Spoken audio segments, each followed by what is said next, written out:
television all the sitcoms and stuff. There were two brothers that were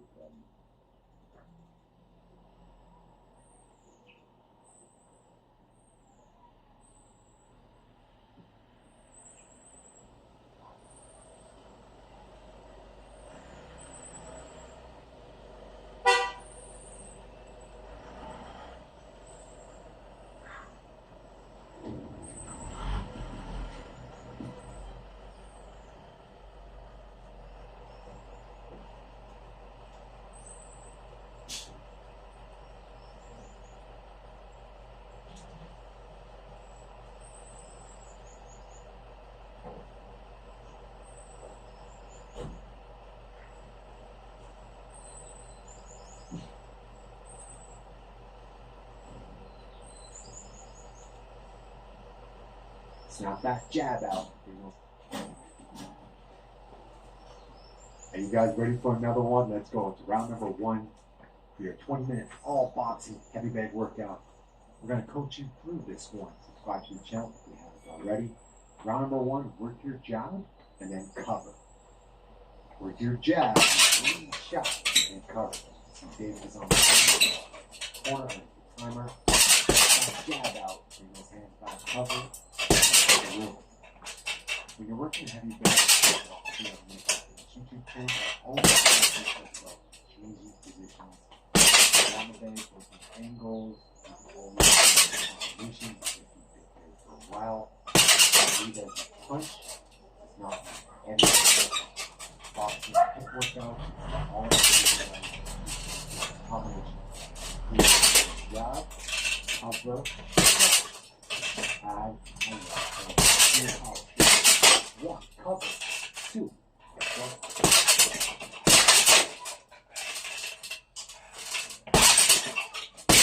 Work to hold on the heavy bag. Every time. Elbows, like for both those sides. Outside champions. Lead as you get that blue shot. Jab, cover, 2, 3. Jab, 2, 5. Push it, 1, cover, 2, 3, cover, 3, cross, 3, push. 1, cover, 2, 3, go. Back to your chin.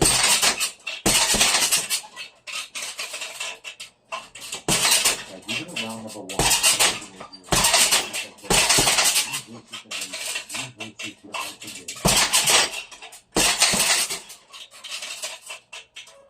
You really want to push the boundaries a little bit.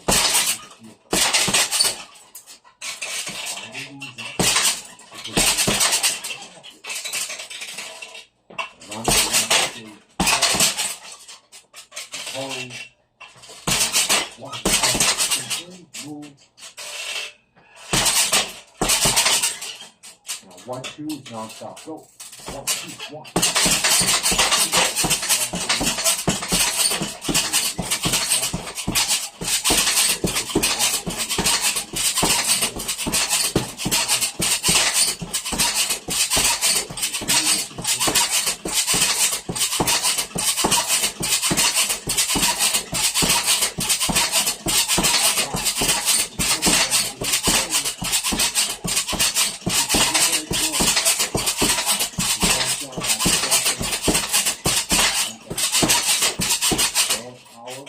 Pause after the 1, 2. 1, 2.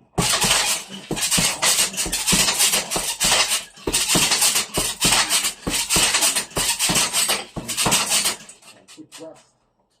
Go ahead, round number 2. Your first combination will be a lead hook, rear uppercut. You're going to take 1 step back and go across. Coming up is that 3. Lead hook, 6. Rear uppercut, step back 2. You can hear my voice now. A little more aggression. After working boxing, training, heavy bag workouts.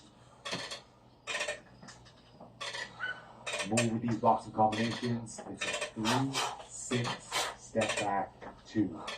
A 3, 6, step back 2. Go.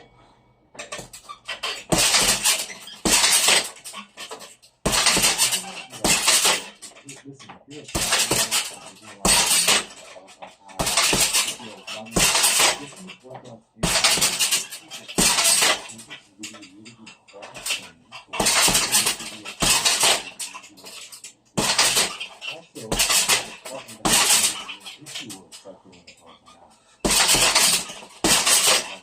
you're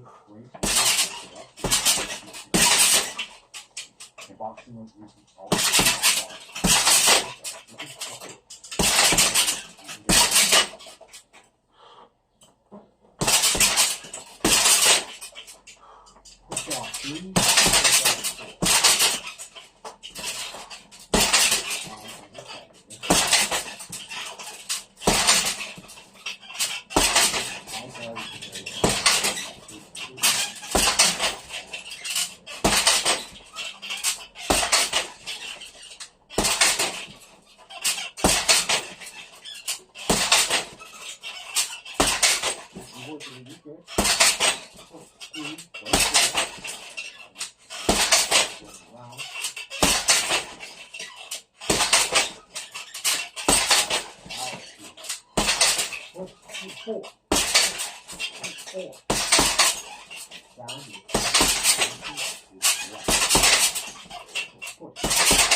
strategy for your jab. So you're slipping and ripping the jab. Slip and rip.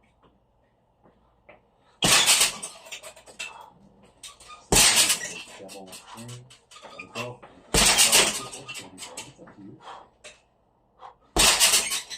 Breathe as you snap that fast jab. Move. Get back at it. Now the rear uppercut. So getting to that rear side. For the rear side. Finishing your points of come back up to your neutral position, get back to work. Rip, slip, rip. If you want to continue that combination or just go power hooks. Continue that combo or finish with power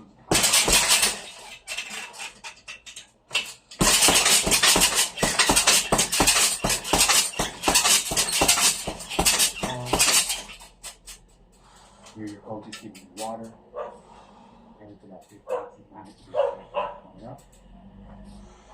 The next combo will be 2 here. That's the rear cross. Rear hook.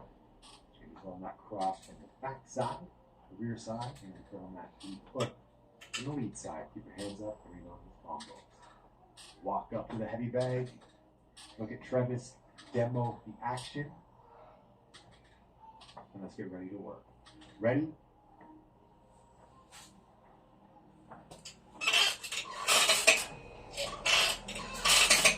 Let's go.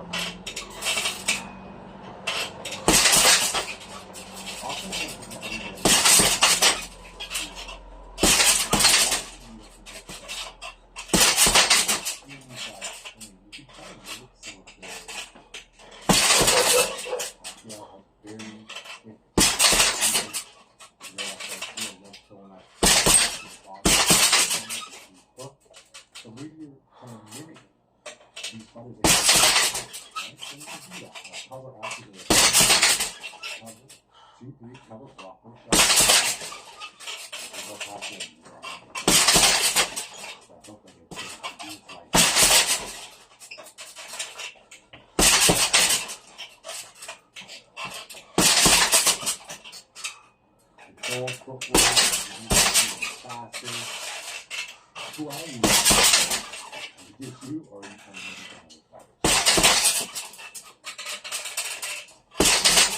how cover, move.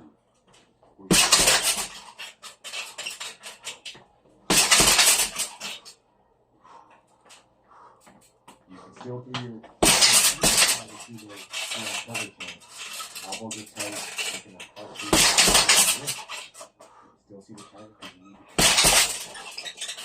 fire again. What's up? Cover. Uppercut, 5-6s, let's go. Non-stop, we're working inside.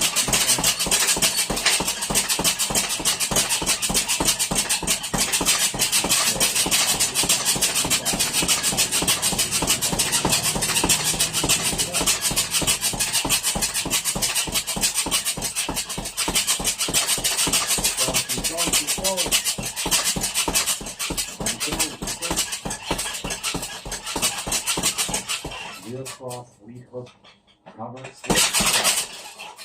Rear cross, lead hook, cover, slip, cross.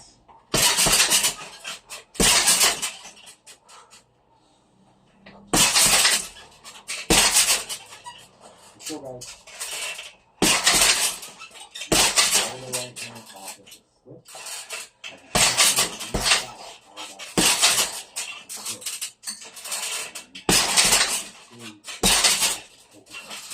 Target, not it's composed. 4. Rear hook power.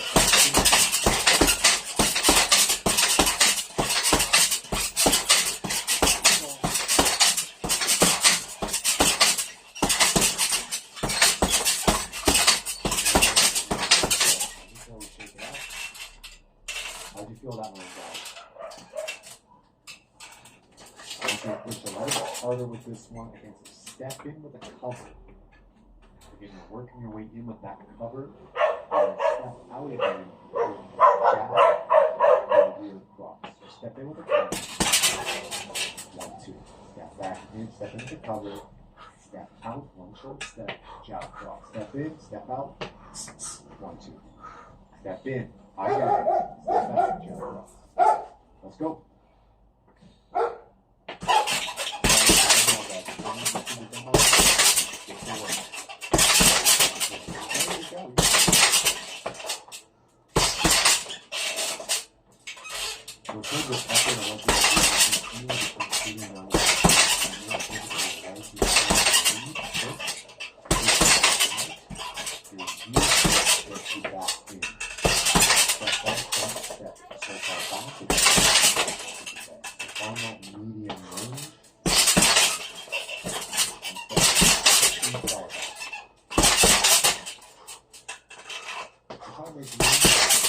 A long range jab cross.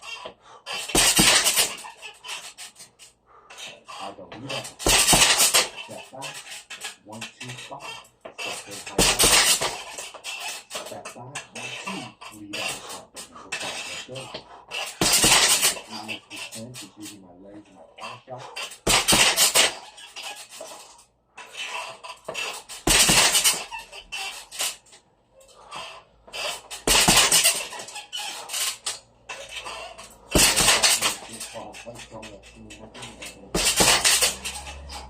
For both of these guys, ask for that whose legs are going to give out first. So if you can distance, all the first.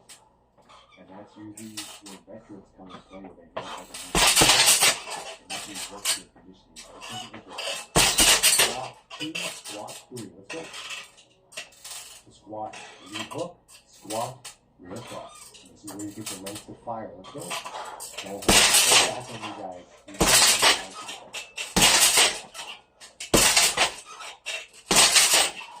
Even when you're squatting down, we'll target. Inside your opponent. Warrior. Drop to the side. Position as you squat.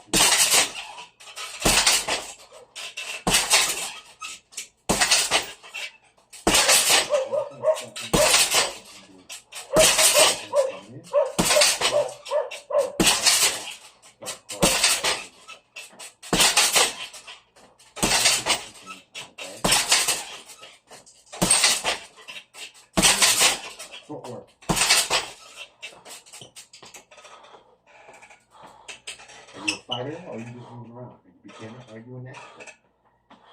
Or do you not care and you just want to throw your hands? Either way, guys, let's do it. Have some fun with it. 1, 2 is non-stop. Power shots.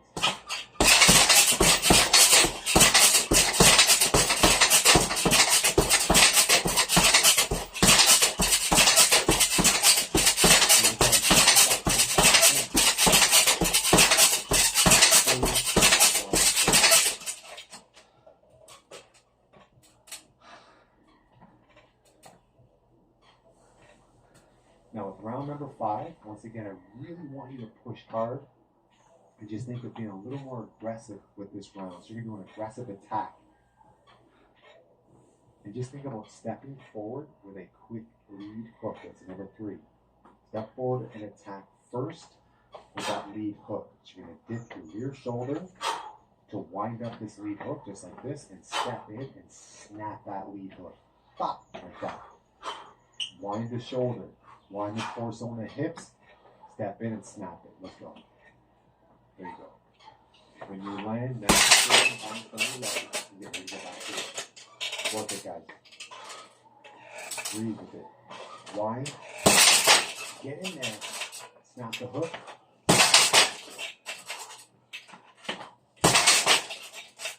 Change the angle of it. Get tight.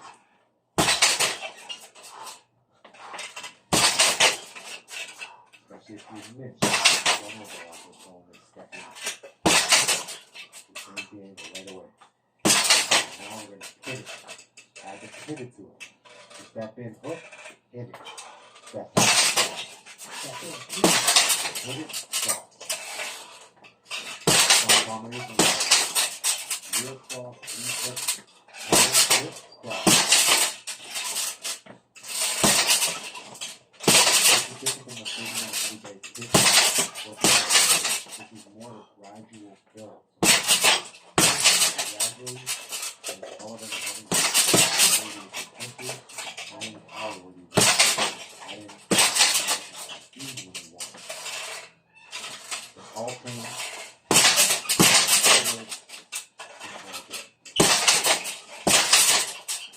Add to this combination exactly.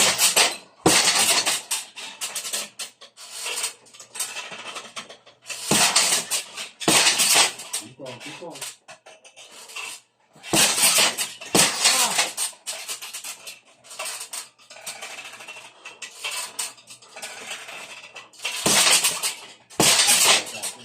Push off the heavy bag, put it to the lead side. Lead side, so across, come back, reset. Push to the left 1, pivot right 2. Push, pivot to the lead side, jab, pivot to the rear side, cross. Let's go. Try to keep the heavy bag back to the position. And then a fast jab and a powerful cross. Fast jab, off the pivot, fast cross, off the pivot. And again, push that heavy bag away from you, create space, and get back to work.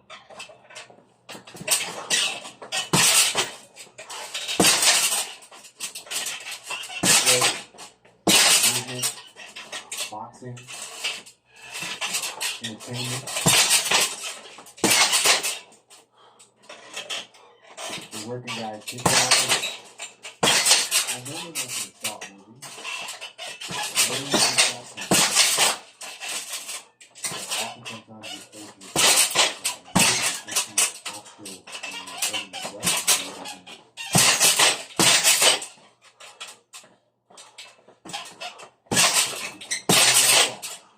power. 1 more, 2.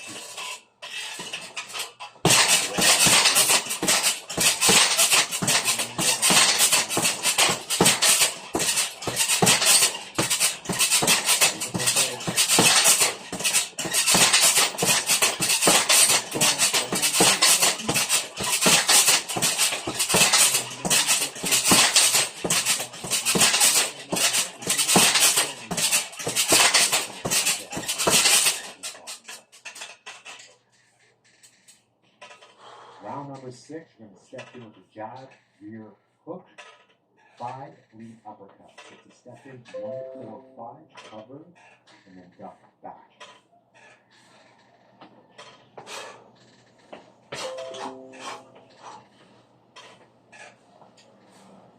step in, one, jab, rear hook, lead uppercut, hands up, and then duck back.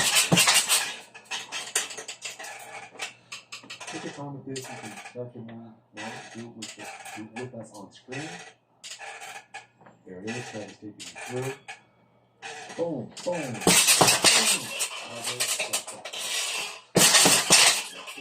One, four. Have it duck out.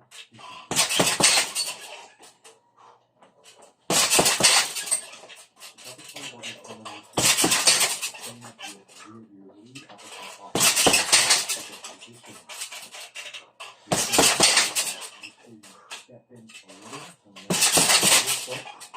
you can either stand it over the uppercut, or you can step back a little bit. Now, how to cross. 4, 5, cover, step back.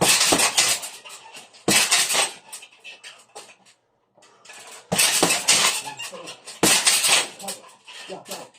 2.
Jab, cross, jab, cross.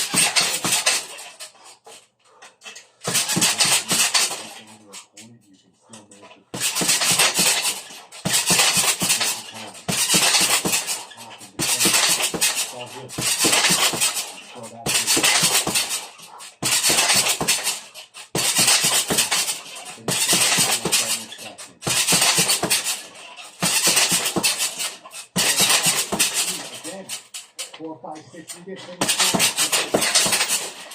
Work that front here.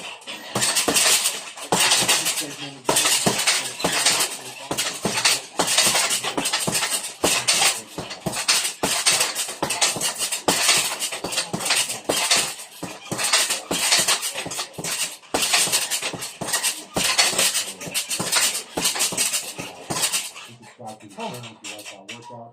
If you want to see more, let us know. Of course, you will always get it done. Make our fitness. We'll see you, beautiful people, during this workout.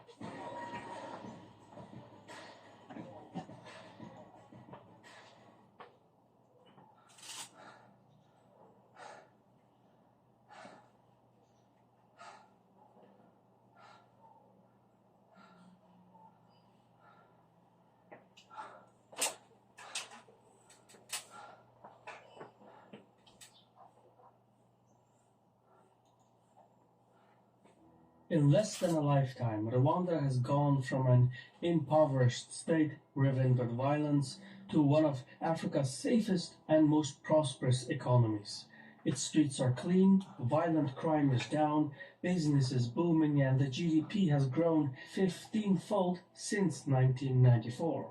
Exports have increased by roughly 70%, and the trade deficit has dropped by nearly a third. Official data also shows that the number of tourists has doubled, and the country has played host to several high-profile global summits and marquee events. Now, Rwanda's leadership intends to usher in an economic revolution by mimicking Singapore's success. Good times are ahead. Rwanda is to become a hotspot for tourism, innovation, and business. Yet, not everything is as it seems. Questions remain about the country's fundamentals. And while Asia has its tigers, Africa, it seems, is close to finding its lion.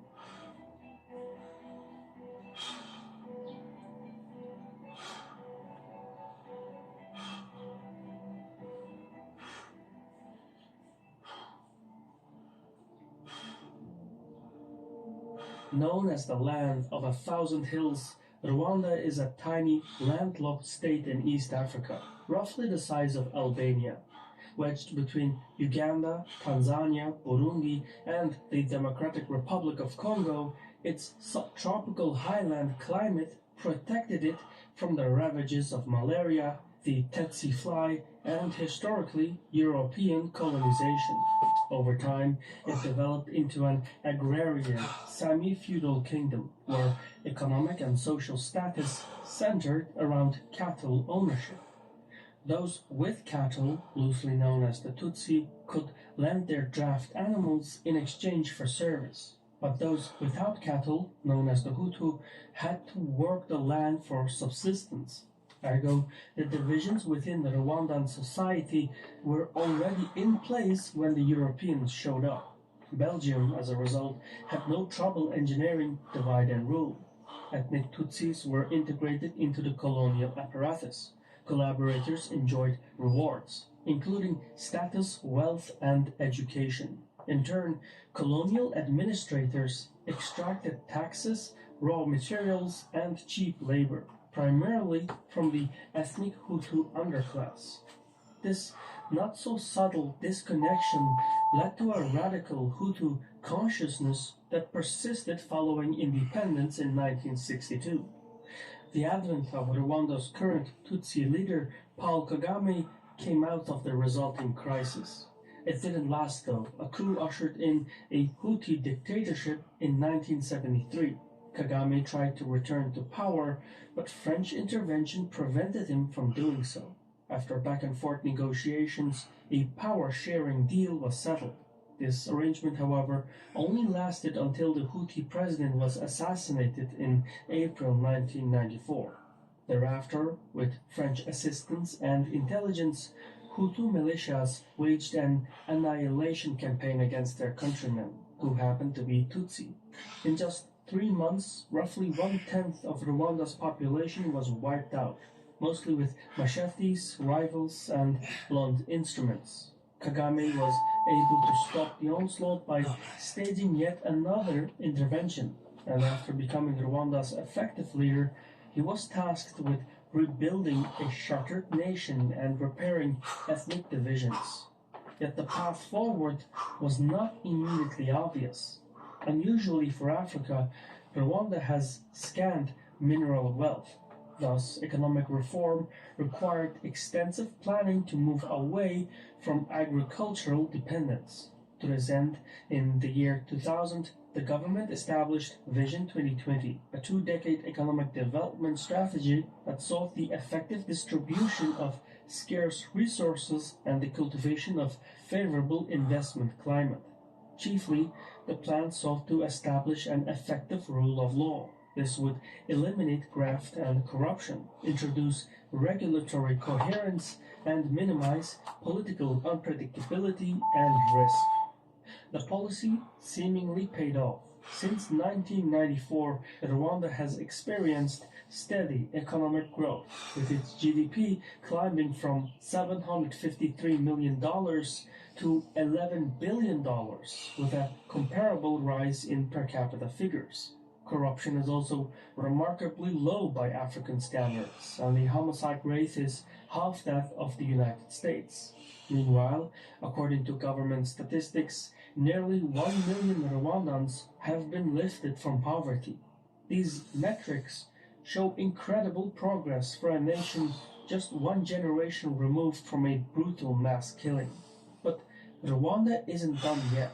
Kagame's government has big plans ahead.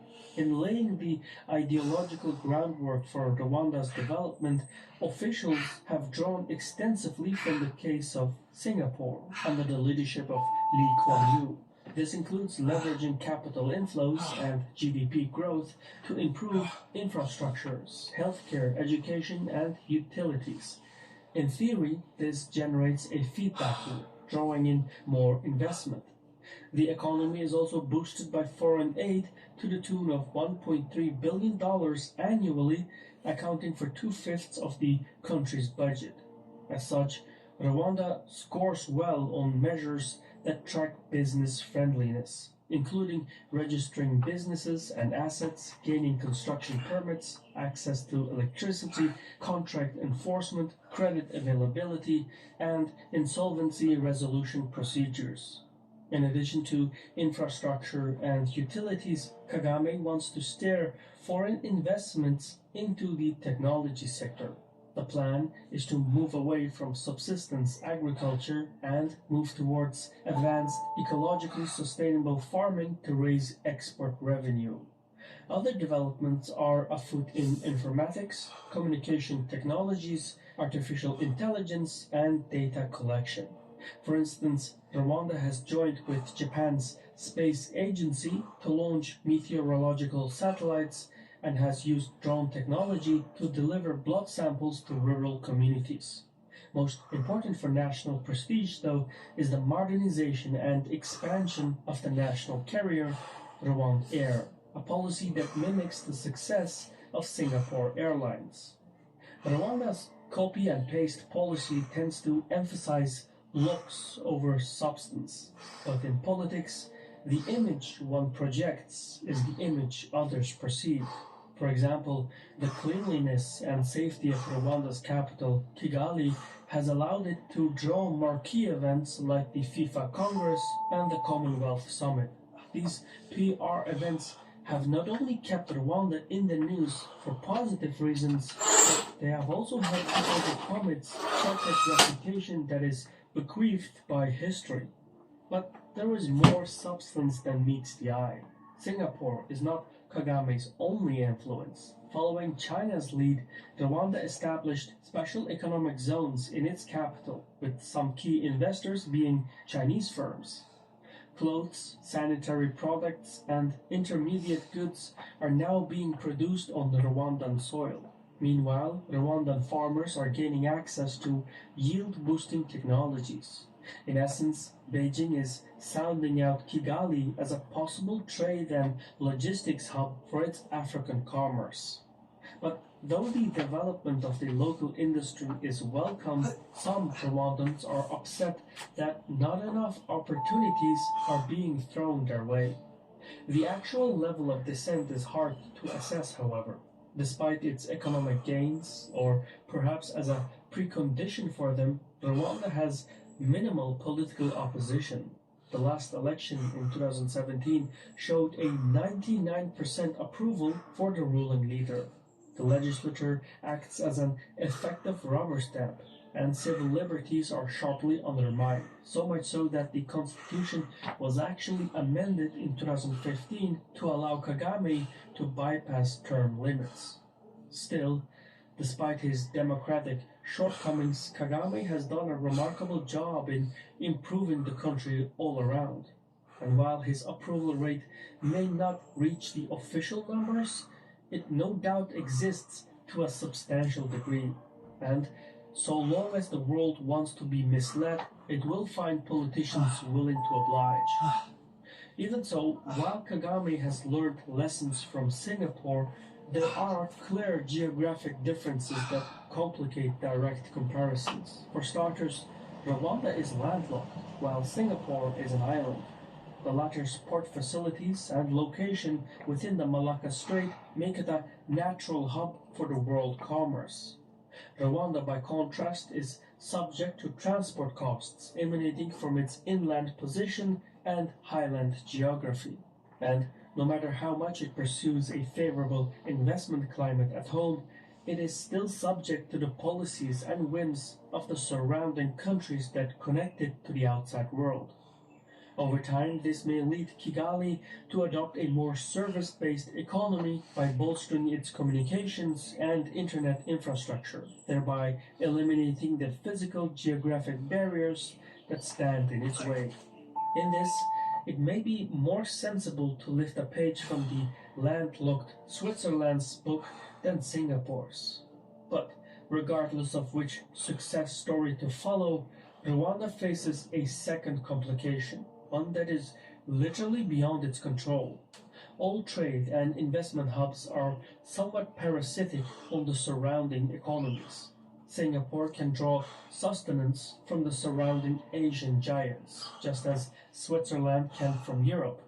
Rwanda, by contrast, is surrounded by landlocked, unstable, and underdeveloped states. It's hard to do business in such an environment, even if your own house is in order.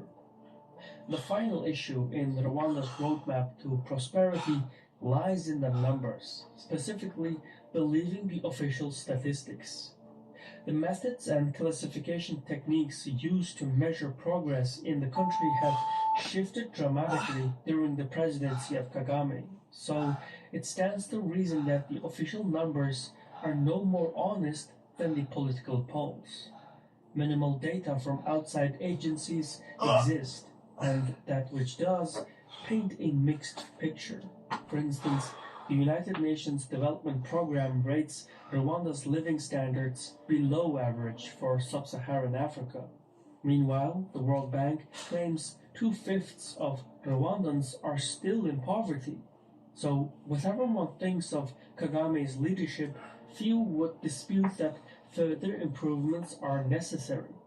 All things considered, Rwanda's economic turnaround has seen clear progress, but the path forward is not entirely clear, and the Singapore model, while useful, is no blueprint for a landlocked state like Rwanda. Much will depend on the leadership of Paul Kagame and how well his authority endures as his country's profile increases.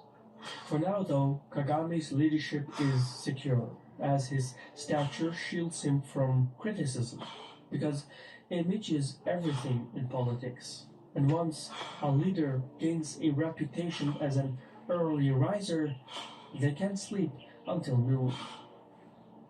I've been your host Shirval from Caspian Report. Whenever researching content, we go through scores of data, comparing demographics, GDP growth, military spending, and extrapolating reasonable assessments. The work can get labor intensive if you don't know what you're doing. So, having math and science skills to analyze vast amounts of data is essential to our operation. But math and science don't come easily. Sometimes even I struggle with it.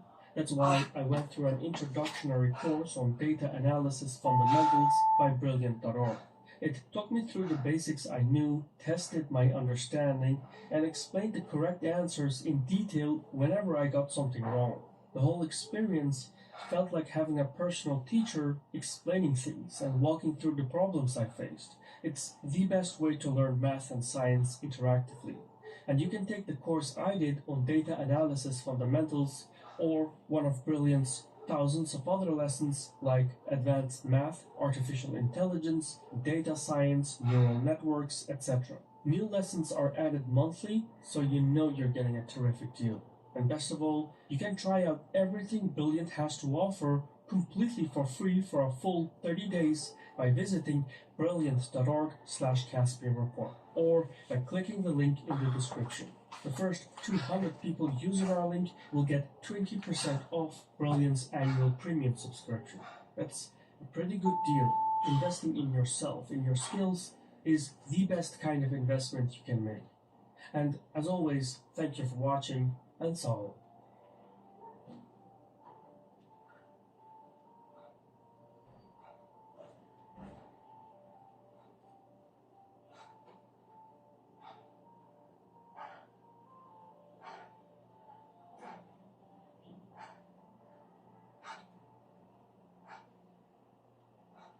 This has been a disaster in slow motion. Almost everybody saw it coming. Lebanon's politicians have simply stood by and watched their country slip into the abyss. Hi, welcome to another episode of Cold Fusion. Rising inflation, stagnant wages, and a sluggish economy is the story of a lot of countries today. But the story of Lebanon depicts a collapse of a different magnitude. Currently, it's facing arguably the worst economic crisis the world has seen in 150 years. More than 80% of its population lives below the poverty line. Prices are spiraling out of control, and the national currency is in freefall. losing more than 97% of its value. But it's not all about economic figures and data. It's a human tragedy. Millions of people are losing everything they have. It's a sad tale of frustration, a sense of betrayal, and a pervasive exhaustion with never-ending corruption and mismanagement within its government. Families are sending children to orphanages simply because they can't afford to feed them. Citizens have resorted to robbing banks, not to get other people's money, but to get back their own. Meanwhile, the banks have smuggled over $6 billion out of the country, and the bankers themselves are buying multi-million-dollar properties in New York. What makes this so shocking is that if you go back just a couple of years, you could not predict just how deep this crisis would reach. Back then, Lebanon was doing much better than their regional peers, boasting one of the largest GDPs per capita in the Middle East. Its tourism sector thrived, and its banking system was an ironclad vault. It was called the Switzerland of the Middle East. But just a few years later, it was all decimated. So what triggered this rapid decline? And what are the consequences echoing today? And more importantly, is there a light at the end of this very dark tunnel? Buckle up as we embark on a deep dive into the story of Lebanon and its struggle for survival. You are watching Cold Fusion TV. To fully grasp the Lebanon crisis, we must travel back to 1975. At the time, Lebanon was in the midst of a civil war between the Christians and Muslims, a feud that permeated every level of society. For 15 long years, the war raged, taking a devastating toll of 120,000 lives. The conflict finally ceased in 1989, when representatives from each faction agreed to sit down and hash out a deal. The outcome? A sectarian government that promised a slice of the political pie to each religious faction. In this political landscape, each religious group would have representation in the nation's parliament, and political parties would form around religious lines. Each sect would also claim different ministries, essentially dividing the government into fiefdoms. The thing was, this arrangement was supposed to be a temporary 3-year fix, a stepping stone to a more stable, non-sectarian system. But the transition never happened, and this divide can be considered the root cause of all the issues that began to ensue in the following decades. This separation just happened to be the perfect breeding ground for politicians to put their own people in 10 power. minutes that you can do anyway. So, get ready for it, guys. We are crushing this workout. Again, fitness at any time, anywhere. Let's go. 10 minutes of insanity. Shadow boxing. Let's get it done. 2 3 2. Let's go. Keep working it.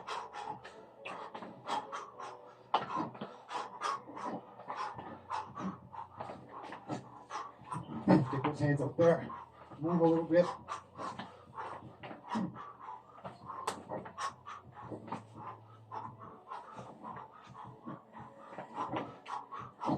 Make sure you're breathing.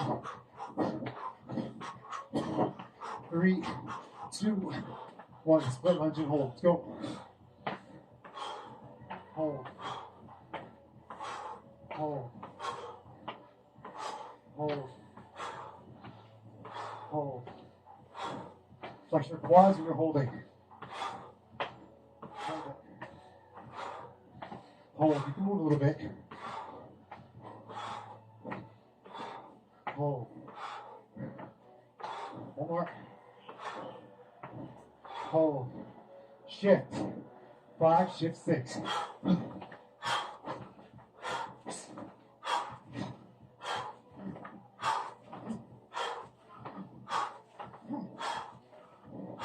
Heads up, turn it, plant, drive. Bring those hips around. Shift right 6, left 5.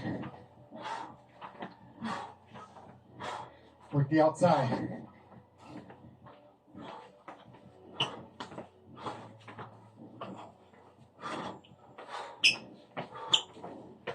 Work the outside.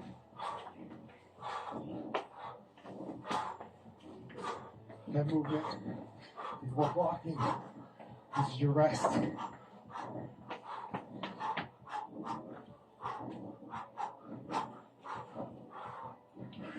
Freestyle, let's go.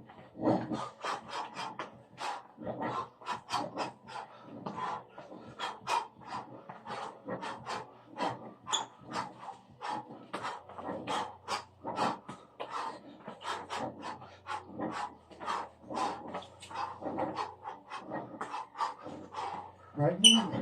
Come on.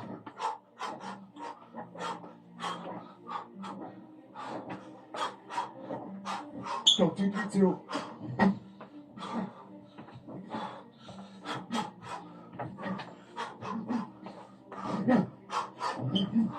Move with it. Go body if you want.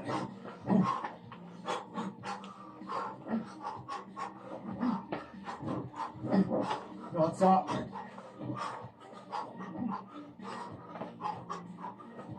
Let's go. Green hold. Hold. Hold. Hold. Hold. Non-stop.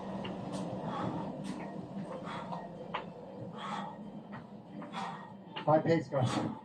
You're better than me, always. It's only 10 minutes. You gotta get it. You gotta go for it. Well, nothing back. Let's go, shift.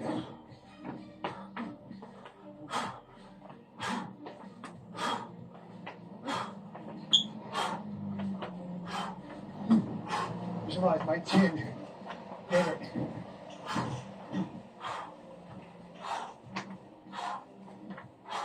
Shift. Shift.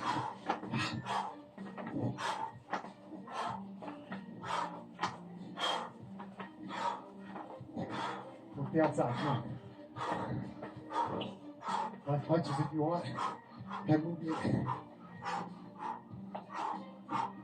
Work the outside.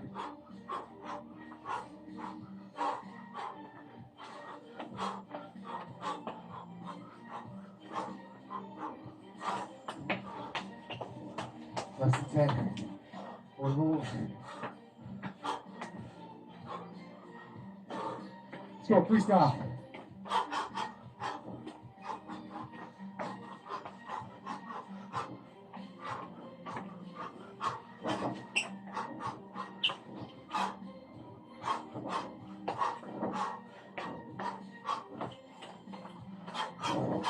Let your hands go.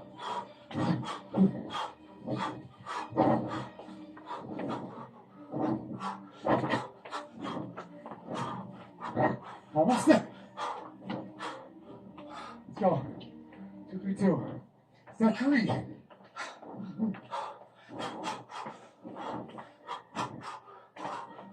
Come on, guys.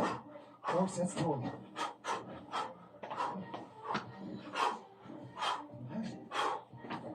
Change it up.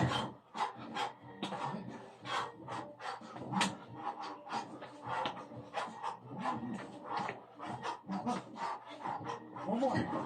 Let's go. Inhale, stick. Hold. Hold. That knee with choices from the ground. Hold it. Hold. Sticky. Keep your balance. Keep the hands up. Hold it. Go, shift.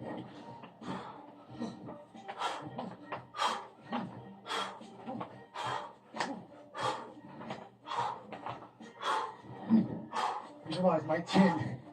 Get it.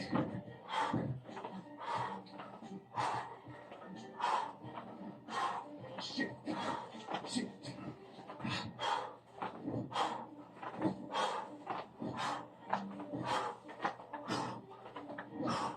Work the outside, come on.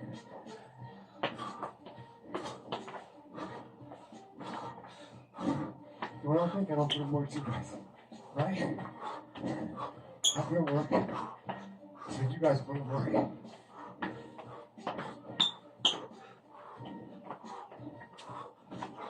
Run this together, come on.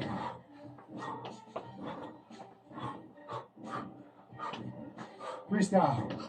Let's go.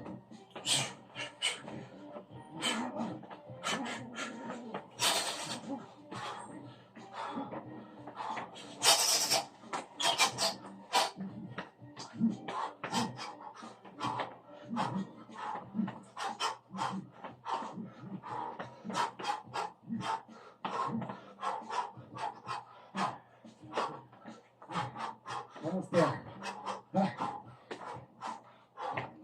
3, 2, 2, let's go. Let's go, guys.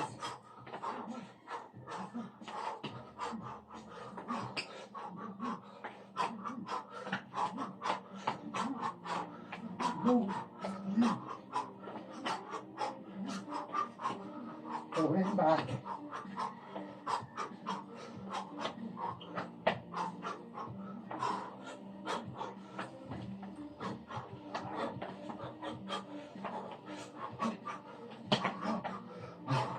Go 3 and hold. Last set. Stick. Come on.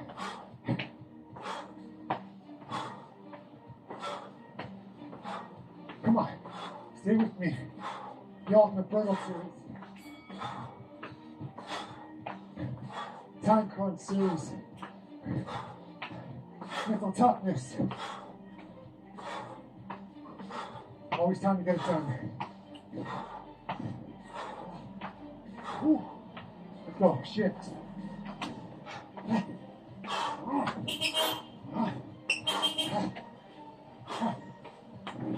Hands up. Turn it over. Turn it over.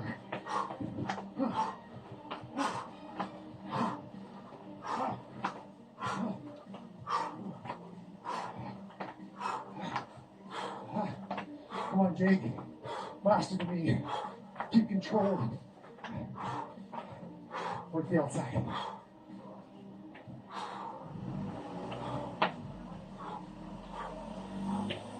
Work the outside. 2 groups of touch. You can throw it in a second.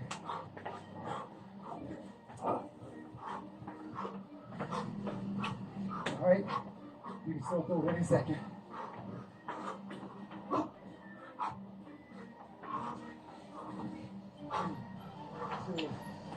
Last freestyle. Let's go. Go. Come on. Here's the bell. Yeah. Work inside.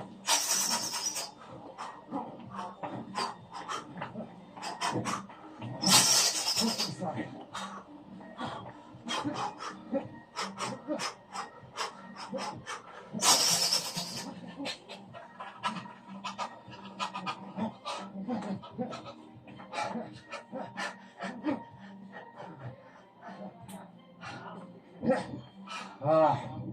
Good work, guys. Okay, just like that. 10 minutes.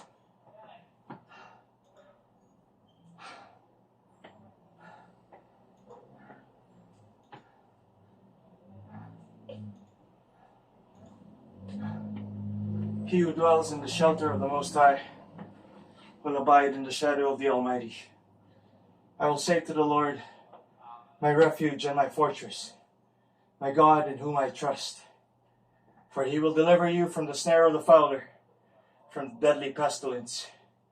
He will cover you with his pinions, and under his wings you will find refuge. His faithfulness is a shield and buckler. You will not fear the terror of the night, nor the arrow that flies by day, nor the pestilence that stalks in darkness, nor the destruction that lays waste at noonday. 1,000 may fall at your side, 10,000 at your right hand, but it will not come near you. You will only look with your eyes and see the recompense of the wicked. Because you have made your Lord, the Lord, your dwelling place, the Most High, who is my refuge. No evil shall be allowed to befall you, no plague come near your tent. For he will command his angels concerning you, to guard you in all your ways. On their hands they will bear you up, lest you strike your foot against a stone. You will tread on the lion and the adder, the young lion and the serpent you will trample underfoot. Because he holds fast to me in love, I will deliver him. I will protect him because he knows my name. When he calls to me, I will answer him. I will be with him in trouble. I will rescue him and honor him. With long life I will satisfy him and show him my salvation.